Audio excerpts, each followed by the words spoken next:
देखिए, एक बुजुर्ग ने कुत्ते से कहा कि देखो, तुम तो वैसे वफादार हो, लेकिन दो कमी तुम्हारे अंदर में है। कुत्ते ने कहा कि क्या कमी है? कहा कि पहली कमी तो ये है, जब तुम पेशाब करते हो तो जमीन पर नहीं करते हो, दीवार में करते हो। बात सही कि गलत है? बोलिए, अरे बोलो भाई। कुत्ते को जमीन पर पेशाब करते हुए कभी आपने नहीं देखा होगा। वो जब भी, एक बार हमारी गाड़ी, 4 चक्का गाड़ी खड़ी थी। आहा, अच्छा ड्राइवर अभी पोछ पाछ के अच्छा से चमका करके, बेचारा वो ड्राइवर पसीना पोछे रहा था, उधर से ये कुत्ता आया और उठाया और पटा दिया जवाब।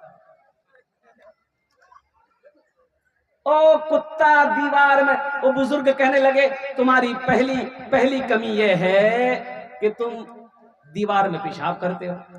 बोला अच्छा ठीक है, दूसरी कमी बताइए। तो उस बुजुर्ग अल्लाह वाले ने कहा, दूसरी कमी तुम्हारे अंदर में यह है कि कोई फकीर भीख मांगने के लिए बस्ती के अंदर में आ जाए तो तुम उसको देखकर भौंकने लगते हो। क्या बात सही कि गलत है? बोलिए। अरे भाई, आहा, भौंकने लगते हो। और सुनो नौजवानों, कुत्ते ने क्या लाजवाब जवाब दिया। कुत्ते ने ऐसा जवाब दिया कि अल्लाह वाले वो बुजुर्ग हैरत में पड़ गए। कुत्ते ने कहा, अल्लाह वाले, मैं जमीन पर पेशाब इसलिए नहीं करता हूं कि शायद यहां कोई अल्लाह का बंदा सजदा कर ले, नापाक ना हो जाए जमीन, इसलिए मैं जमीन पर पेशाब नहीं करता हूं। और दूसरी बात आपने कहा कि फकीर को देखकर मैं भौंकता हूं। मैं भौंकता इसलिए हूं कि वो अल्लाह को छोड़कर ये दुनिया वालों से मांग रहा है। क्या अल्लाह के खजाने में किसी चीज की कमी है? भाई कमी है? वो अल्लाह के खजाने में किसी चीज की कमी नहीं है। अल्लाह के दर को छोड़कर, अल्लाह के दरवाजे को छोड़कर ये दूसरे के दरवाजे पे हाथ फैला रहा है, इसलिए मैं भौंकता हूं। और कुर्बान जाओ, कुत्ते से दो सबक मिली। ए नौजवानों, मेरे बच्चों, अल्लाह से लौ लगाओ, अल्लाह से करीब हो जाओ और कुर्बान जाओ। जिसने जिंदगी दी, जिसने नेमत दी, जिसने लिबास पहनाया, जिसने इज्जत दी। और सुनो, एक दिन आएगा अल्लाह अपने कटघरे में खड़ा करेगा, फिर मेरा अल्लाह सवाल करेगा, मेरा बंदा दुनिया से आया है, मेरे लिए क्या लाया? ये दुनिया का जब चक्कर है। आदमी कचौरी खाता है, सिंगारा खाता है। अब इधर खाता कि नहीं खाता? जल्दी बोलो भाई, अरे जल्दी बोलिए ना भाई। ये तेल वाली चीजें हैं, तेल वाली है ना, ये समोसा, ये कचौड़ी, ये पकौड़ी, ये अंडा चौक, ये सब तेल के बने हुए हैं। ये पेट को फायदा पहुंचा कि नुकसान पहुंचाता है? जल्दी बोलो भाई, जल्दी बोलिए। ये नुकसान, फायदा कम है, पेट भर जाएगा, लेकिन नुकसान है। तली हुई चीजें ज्यादा खाएंगे आप, ये नुकसान है। और कुर्बान जाओ, आदमी बीमार पड़ जाता, हॉस्पिटल में भर्ती हो जाता है। अच्छा, देखने वाले जाते हैं, मोर मामू बीमार है गई है, तो हॉस्पिटल जाता है, 1 किलो सेब ले लिया, 1 किलो अनार ले लिया, 1 किलो अंगूर ले लिया, सब सामान लेके हॉस्पिटल गया। कहा खिलावो? बोलो मोर मामूर पे डोदर हो, वहां के खिलाओ। आप गए, फल दे दिए। अब वो सिंघारा, समोसा, कचौड़ी खा करके वो हॉस्पिटल में भर्ती हुआ है। आदमी देखने गया, सेब ले गया, अंगूर ले गया, अनार ले गया। अब वो बिस्तर में बैठ के अंगूर अनार खा रहा है। अब जो देखने गया, वो हॉस्पिटल के बाहर निकला, देखा समोसा का दुकान है, वहीं बैठ के वो समोसा सिंघारा खा रहा है। फिर ये बीमार होगा, वो भर्ती होगा। ये दुनिया के चक्कर हैं मेरे बच्चों, नौजवानों। दुनिया जैसी गुजर रही है, ये गुजर जाएगी, इसलिए वहां की तैयारी करो जहां हमेशा हमेशा रहना है। ये दुनिया चंद रोजा है, एक दिन ये आंखें बंद हो जाएगी। अल्लाह के सामने हाजिर होना है, अपने अमाल का हिसाब देना है। इसलिए आखिरत की सबसे बेहतरीन जो तैयारी है वो है नमाज। क्या है? जल्दी बोलिए। अरे बोलो भाई, वो आखिरत की सबसे बेहतरीन तैयारी क्या है? और नमाज। नमाज है मेरे बच्चों। अच्छा, नमाज मांगती क्या है? मौलाना रूम रहमतुल्लाह अलैह लिखते हैं, मौलाना रूम रहमतुल्लाह अलैह फरमाते हैं कि एक आदमी फजर के वक्त तहज्जुद पढ़ने के लिए घर से निकला। अभी तो लाइट है, बत्ती है, टॉर्च है। पहले जमाने में सिर्फ चराग होते थे, चराग, लाइट बत्ती सबका, टेक्नोलॉजी का जमाना नहीं था। ये नमाजी घर से निकला नमाज पढ़ने के लिए, मस्जिद दूर है, और जैसे ही कुछ दूर गया, ठोकर लगी, गिर गया तो कपड़े खराब हो गए। कपड़े खराब हो गए तो घर लौट कर आया, बोला क्या कपड़ा बदला और गुसल किया, और गुसल करने के बाद दूसरा कपड़ा पहना, फिर मस्जिद के लिए निकला, और मस्जिद के लिए निकला, फिर दोबारा ठोकर लगी, फिर गिर गया, फिर कपड़ा खराब, फिर घर आया, फिर नहाया, फिर कपड़ा बदला। अब तीसरी मर्तबा मस्जिद के लिए जा रहा था तो दरवाजे से जैसे ही घर से निकला तो एक आदमी चिराग लेकर दरवाजे में खड़ा था। कैसी भी बोला कौन है, चलिए पहले मस्जिद चलिए। और चिराग दिखाते हुए उसको मस्जिद पहुंचाया। वो अल्लाह का बंदा जाकर मस्जिद में नमाज पढ़ा, ये चिराग लेकर मस्जिद के दरवाजे पे खड़ा रहा और नमाज पढ़ के मस्जिद से निकला, फिर चिराग की रोशनी में उसको घर के दरवाजे तक पहुंचाया। तो नमाजी ने पूछा कि भाई तुमने मेरे साथ बड़ा एहसान किया, आखिर तुम्हारा नाम क्या है? बोला मेरा नाम है शैतान। बोले शैतान? बोला कि हाँ हम शैतान हैं। बोला अरे अल्लाह का बंदा, शैतान तो नमाज से रोकता है, लेकिन तुम मेरी रहनुमाई किए, चिराग की रोशनी में तुम मस्जिद तक पहुंचाए, तुमने हम वहां से निकले, वहां से घर पहुंचाया, इसकी वजह क्या है? तो शैतान बोला कि हजरत देखिए, पहली मर्तबा आप घर से निकले, बोला हाँ, ठोकर लगी, गिरे, बोला हाँ, फिर आप घर आए, जैसे आपको पहली मर्तबा ठोकर लगी, गिरे, उठे, अल्लाह आपके तमाम गुनाहों को माफ कर दिया। दूसरी मर्तबा आपको ठोकर लगी, आप फिर गिर करके खड़े हुए, अल्लाह ने आपके घर वालों की, खानदानों की गुनाहों को माफ कर दिया। तीसरी मर्तबा इसलिए आपको हम गिरने नहीं दिए, चिराग की रोशनी दिखाते रहे, हमको डर था कि तीसरी मर्तबा कहीं आप गिर गए तो कहीं अल्लाह पूरे सिराज मुनि के लोगों के गुनाहों को माफ ना कर दे, इसलिए आप नमाजें पढ़ लीजिए। ओहो मेरे बच्चों, नौजवानों, सुनो सुनो सुनो, रोजे का हुक्म जमीन पर आया, ज़कात का हुक्म जमीन पर आया, हज का हुक्म जमीन पर आया, और कुर्बान जाओ, कुर्बान जाओ। नमाज की बारी आई, अल्लाह ने अपने महबूब जनाब मोहम्मद रसूलुल्लाह सल्लल्लाहु तआला अलैहि वसल्लम को उस जमीन से आसमान पे बुलाया। आखिर कोई तो वजह है। मरहबा मेरे आका के जैसा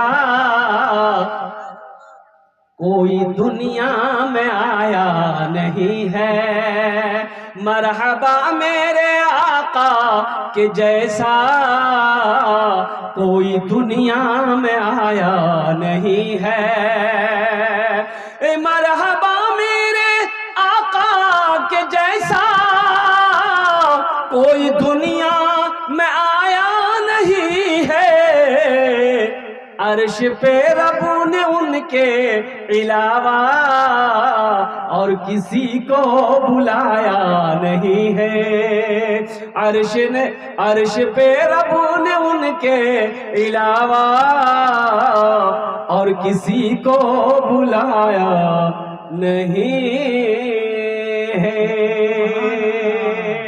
और कुर्बान जाओ, लौटने लगे। अच्छा अर्श कहाँ है? बताओ भाई अर्श कहाँ है? देखो पहला जमीन से लेकर पहला आसमान दूरी है कि नहीं? अरे बोलो भाई। हाय हाय हाय। एक आदमी डॉक्टर के पास गया, बोला डॉक्टर साहब हमारी जो है ना दूर की नजर बहुत कमजोर है। दूर की नजर? अरे बोलो भाई, दूर की नजर कमजोर है। तो डॉक्टर साहब ने कहा कि आसमान की तरफ देखो, वो क्या है? बोला वो चांद है। बोला देख तो रहे हो, आपका वो फरिश्ता को देखोगे? जमीन से लेकर पहले आसमान तक ओ कितनी दूरी है। पहले आसमान से फिर दूसरा आसमान, तीसरा आसमान, चौथा, पांचवा, छठा, सातवां, और कुर्बान जाओ 7 आसमान हैं। कितने आसमान हैं? अब 7 आसमान के बाद अब क्या है? सिदरतुल मुंतहा। और कुर्बान जाओ हजरत जिब्रील अमीन अलैहिस्सलातु वल तस्लीम वहीं पर जाके रुक गए। अब सिदरतुल मुंतहा के ऊपर वो अल्लाह का अर्श है, अल्लाह का अर्श है। अर्श के बाद क्या है? ला मका की मंजिल है। और कुर्बान जाओ लौटने लगे। और मेरी माँ बहनों सुनो, लौटने लगे। अल्लाह ने कहा मेरे महबूब रुक जाइए, ये तोहफा लेते जाइए। या अल्लाह क्या तोहफा है? 50 वक्त की नमाज। कितनी नमाजें हैं? अरे जल्दी बोलो भाई, अरे जोर से बोलिए ना, कै वक्त की नमाज मिली? 50 वक्त की नमाज, 50 टाइम का नमाज, 50 वक्त की नमाज मिली। लेके चल दिए। छठे आसमान पर हजरत मूसा अलैहिस्सलाम से मुलाकात हुई। या रसूल अल्लाह सल्लल्लाहु अलैहि वसल्लम, अल्लाह से क्या तोहफा मिला? कहा कि मूसा 50 वक्त की नमाज। तो मूसा अलैहिस्सलाम कहने लगे, या रसूल अल्लाह, मेरी उम्मत के ऊपर में 2 वक्त की नमाज फर्ज थी, फजर और असर, फिर भी वो लोग नहीं पढ़ पाते थे। ये 50 वक्त की नमाज है, आपकी उम्मत नहीं पढ़ पाएगी, अल्लाह के पास जाइए, कम करवाइए। गए, या अल्लाह कुछ नमाजें कम हो जाती। अल्लाह ने कहा, मेरे महबूब 5 वक्त की नमाज कम कर दिए, जाइए। कितनी रह गई भाई? अरे जल्दी बोलो भाई। हजरत मूसा अलैहिस्सलाम ने अर्ज किया, या रसूल अल्लाह कितनी कम हुई? कहा कि मूसा 5। कहा कि एक बार और जाइए। और फिर गए, फिर अल्लाह ने 5 कम किया। 9 बार गए, 9 पचे, अरे जोर से बोलिए, 9 बार गए, 5 नमाजें कम होती गई, 45 वक्त की नमाज कम हो गई। कितनी रह गई? 5 रह गई। तो मूसा अलैहिस्सलाम ने कहा, या रसूल अल्लाह कितनी नमाजें कम हुई? कहा कि मूसा 45 वक्त की नमाज कम हो गई, 5 रह गई। तो मूसा अलैहिस्सलाम ने कहा कि या रसूल अल्लाह एक बार और जाइए, एक बार और जाइए।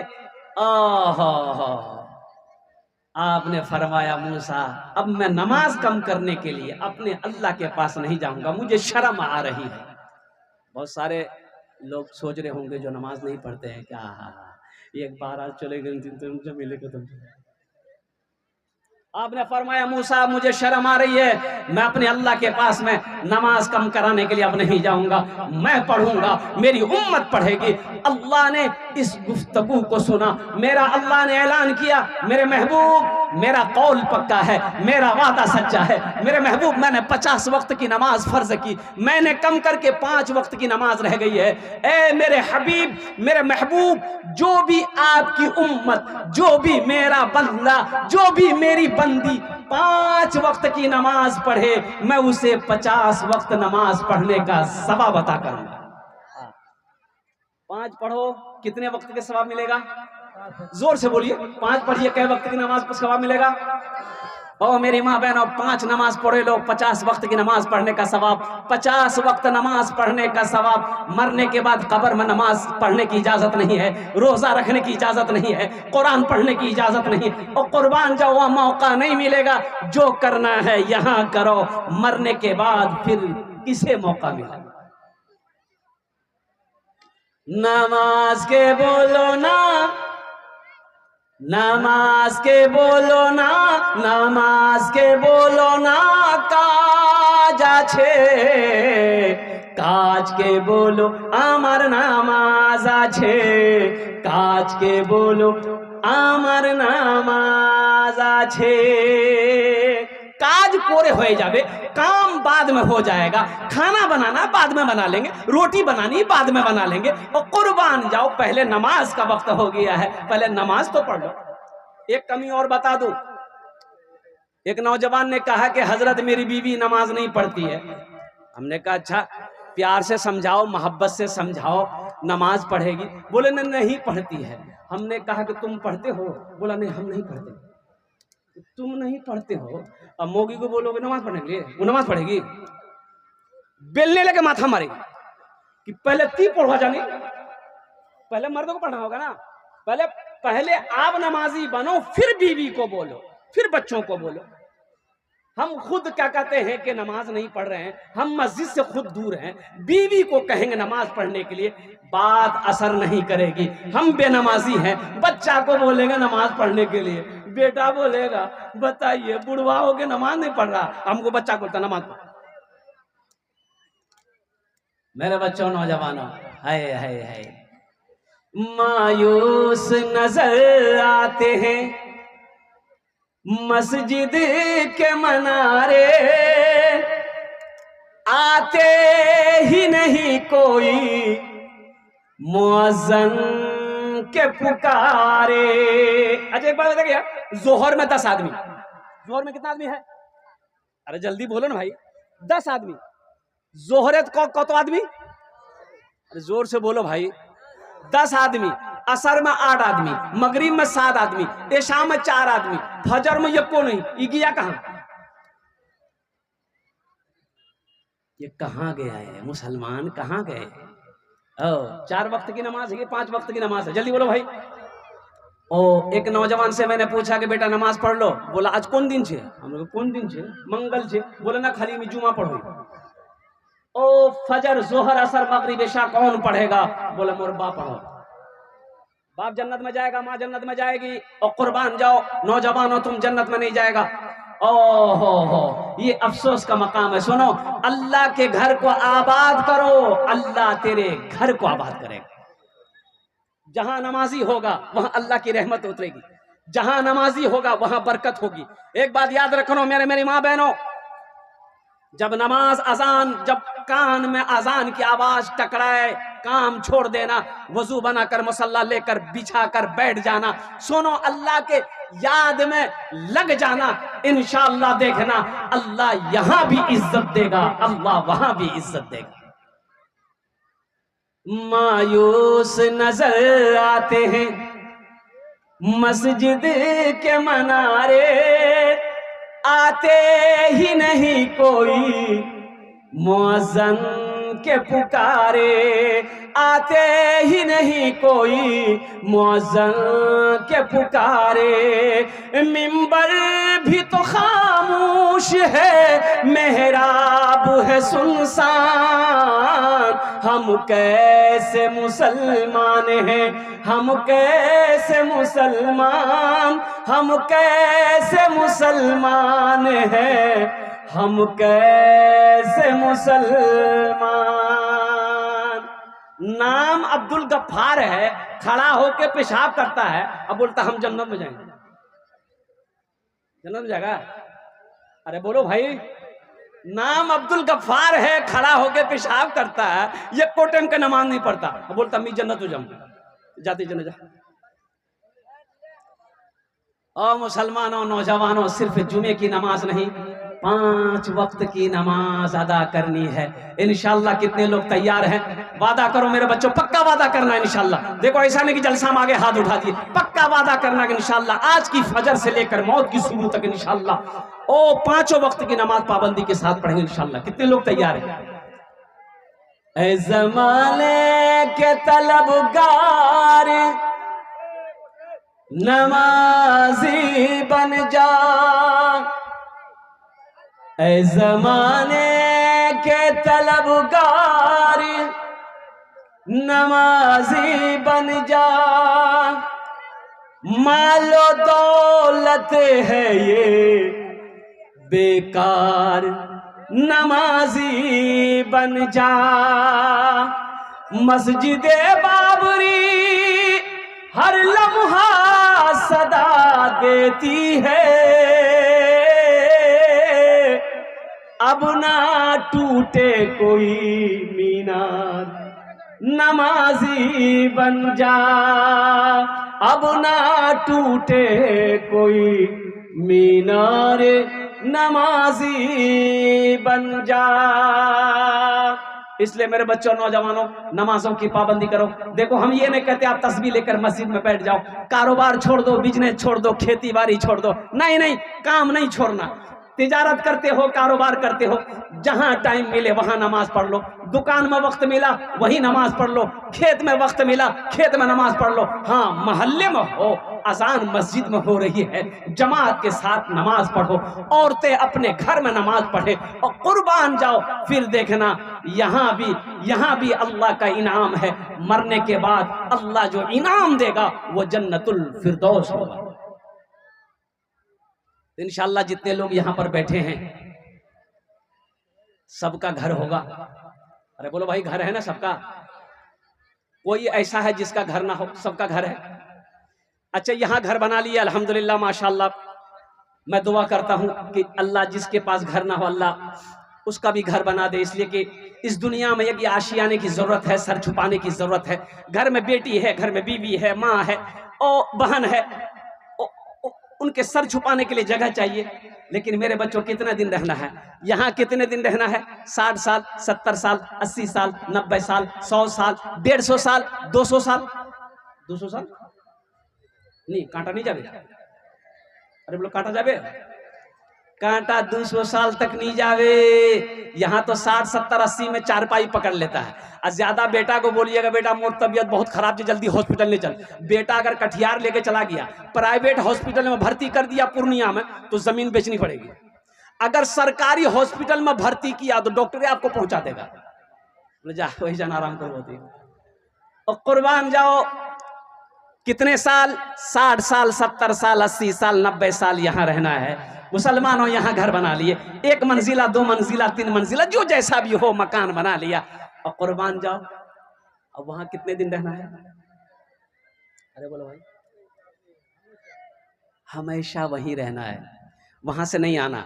वहां से 1000 साल नहीं, 1 लाख साल नहीं, 1 करोड़ साल नहीं, और अरबों साल नहीं, खरबों साल नहीं, हमेशा हमेशा वहीं रहना है। तो मुसलमानों, मेरे बच्चों, नौजवानों, ये बताओ 60, 70, 80, 90 साल यहाँ रहना है। यहाँ कोठी बना लिया, बिल्डिंग बना ली, इमारत बना ली, और कुर्बान जाओ सारे ऐशो इशरत के सामान इकट्ठे कर लिए। जहां हमेशा रहना है वहां क्या लेगा? वहां घर बनाएंगे, कितने लोग बनाओगे? इंशाल्लाह मैं दुआ करूंगा, हाथ उठा इंशाल्लाह, अल्हम्दुलिल्लाह।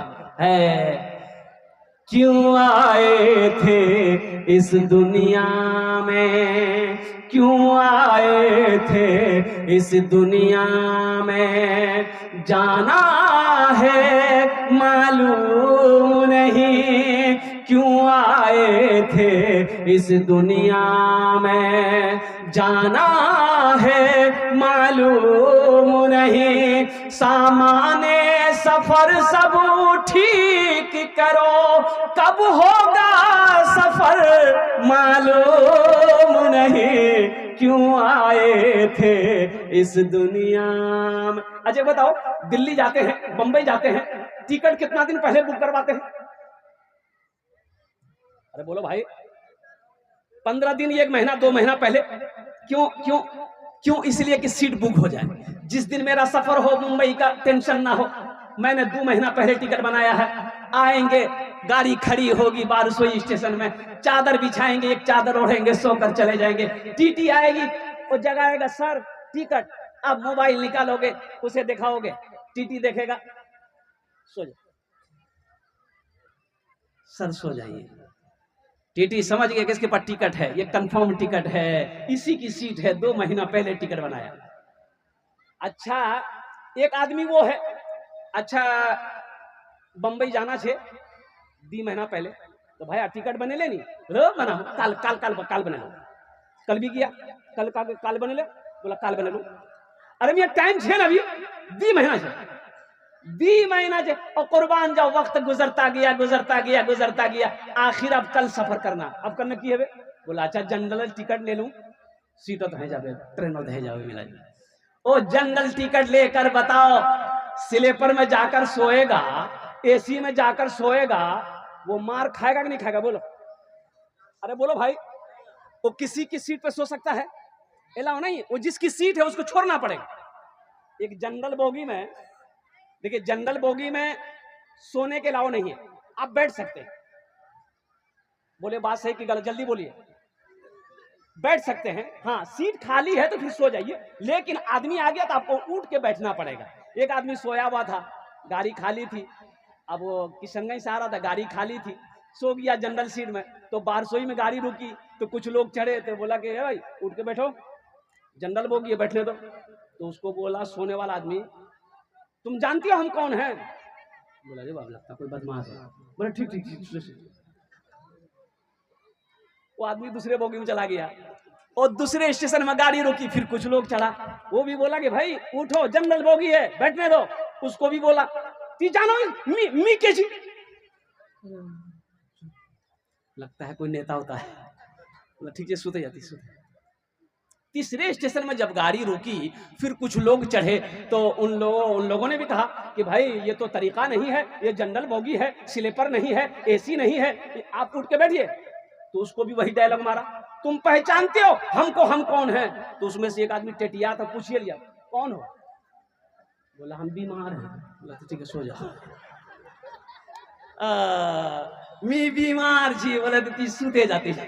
अब बीमार को क्या बोलिए, कुछ बोलिएगा? बोले जब बीमारे हैं तो सो जाओ।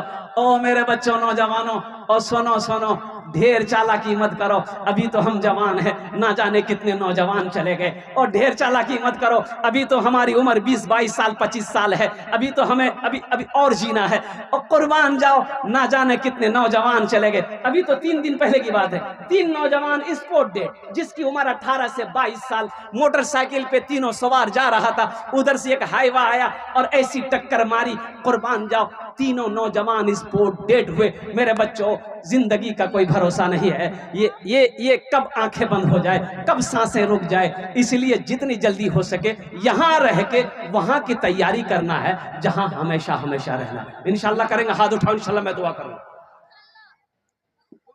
देखो, ढेर चालाक आदमी कभी कभी गड्ढे में गिर जाता। बोलिए बात सही कि गलत है? बोल जल्दी बोलो, अरे जल्दी बोले भाई। एक नौजवान मोटरसाइकिल लेके जा रहा था, रास्ते में देखा कि एक औरत एक मर्द परेशान है, गाड़ी 4 चक्का खड़ी है। ये नौजवान मोटरसाइकिल रोका, मोटरसाइकिल रोक कर पूछा कि चचा बहुत परेशान है, क्या बात, गाड़ी में क्या हुआ? बोला कि बेटा बहुत मुसीबत में हम लोग, ये गाड़ी की चाबी अंदर ही रह गई है, गाड़ी लॉक हो गई। अब चाबी निकले तो गेट खोले तो हम लोग अंदर जाए। ये नौजवान बोला भाई इस मुसीबत घड़ी में साथ देना चाहिए। वो मोटरसाइकिल खड़ी किया, दिमाग लगाया नौजवान। वो जो 4 चक्के का शीशा जो है ना, शीशा का जो रबर होता है, वो नौजवान बोला कि मैं कुछ करूं? बोला कि हाँ बेटा, अगर तुम इस मुसीबत से निकाल दो तो बहुत। बोला अच्छा ठीक है, मैं दिमाग लगाता हूँ। रबर को खोला, रबर को खोलने के बाद थोड़ा सुराख हुआ। उस नौजवान के पास चंबुक था, वो मिस्त्री था, एक चंबुक धागा में लगाकर अंदर डाला, चाबी में सटा, चाबी को खींचा, चाबी निकल गई, चाबी निकल गई, दरवाजा खुला। ये दोनों खुश हो गए। तो ये नौजवान कहा कि चचा आप खुश है ना? बोला हाँ खुश है बेटा, जाओ। ये नौजवान जैसे ही निकलने लगा तो गाड़ी वाला अपनी बीवी से बोला, बहुत चालाक नौजवान है। तो बीवी बोली, चेहरे से लग रहा है पक्का चोर है। भलाई का जमाना नहीं है।